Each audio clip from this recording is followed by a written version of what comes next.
त्यागाची गोष्ट.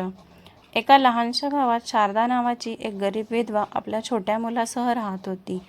तिच्या संसाराची परिस्थिती बेताची होती, पण आपल्या मुलाच्या भविष्यासाठी ती झटत होती. दिवस रात्र मेहनत करून ती त्याला शिकवण्याचा प्रयत्न करत होती. मात्र तिचा मुलगा समीर तिला अजिबात मानत नसे, कारण शारदा एका डोळ्याची होती. समीरला आईचा अपमान वाटायचा. शाळेत मित्रांनी त्याची चेष्टा केली की त्याला अजून लाज वाटायची, त्यामुळे तो तिच्याशी थोडेफारच बोलायचा आणि शाळेतही तिच्या येण्याला तो नेहमी विरोध करायचा.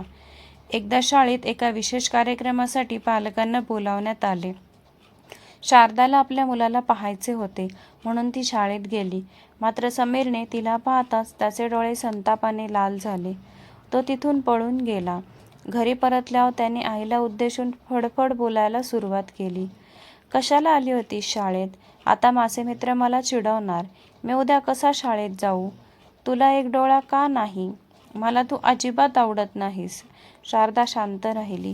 तिच्या डोळ्यात अश्रू तरळले, पण तिने काहीही प्रत्युत्तर दिले नाही. मात्र त्या रात्री समीरच्या झोपेत आईच्या हलक्या रडण्याचा आवाज गेला, पण त्याने त्याकडे दुर्लक्ष केले. समीरने मनाशी ठरवले, मोठे होऊन या परिस्थितीतून बाहेर पडायचे. तो खूप मेहनत करू लागला. उच्च शिक्षणासाठी शहरात गेला. त्याला मोठ्या कंपनीत मोठी नोकरी मिळाली. त्याचे एका सुंदर मुलीशी लग्न झाले. त्याला 2 गोड मुले झाली.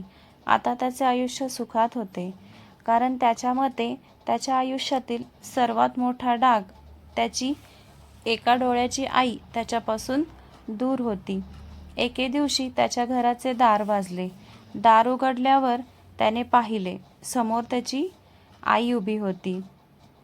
तिच्यासोबत गावातील एक ओळखीची व्यक्ती होती. समीरची मुलगी तिला पाहून घाबरली आणि आत पळाली. कोण आहेस तू आणि इथे का आलीस? समीरने थंडपणे विचारले. माझी चूक झाली. मी बहुतेक चुकीच्या पत्त्यावर आले, असे म्हणून ती वळली आणि निघून गेली. समीरला कोणताही पश्चाताप वाटला नाही. उलट त्याच्या मनात समाधान होते की आता ती त्याच्या आयुष्यात परत येणार नाही. काही दिवसांनी त्याच्या शाळेचे माजी विद्यार्थी संमेलन होते. त्याला आमंत्रण मिळाले.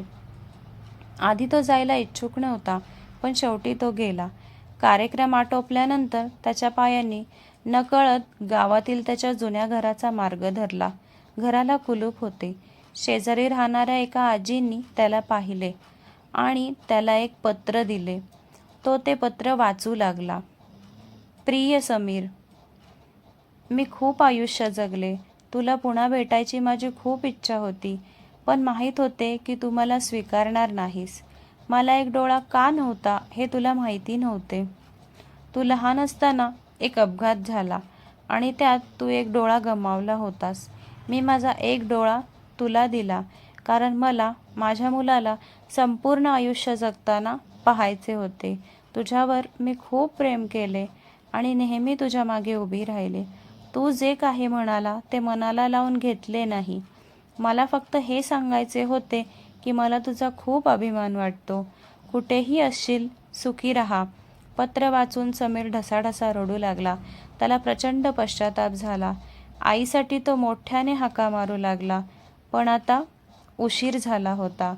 आई वडिलांसाठी कोणतीही गोष्ट सोडा, पण कोणत्याही गोष्टीसाठी आई वडिलांना सोडू नका, कारण आयुष्यात अनेक गोष्टी आपली साथ सोडतात, पण आई वडील मात्र कायम आपल्या पाठीशी असतात.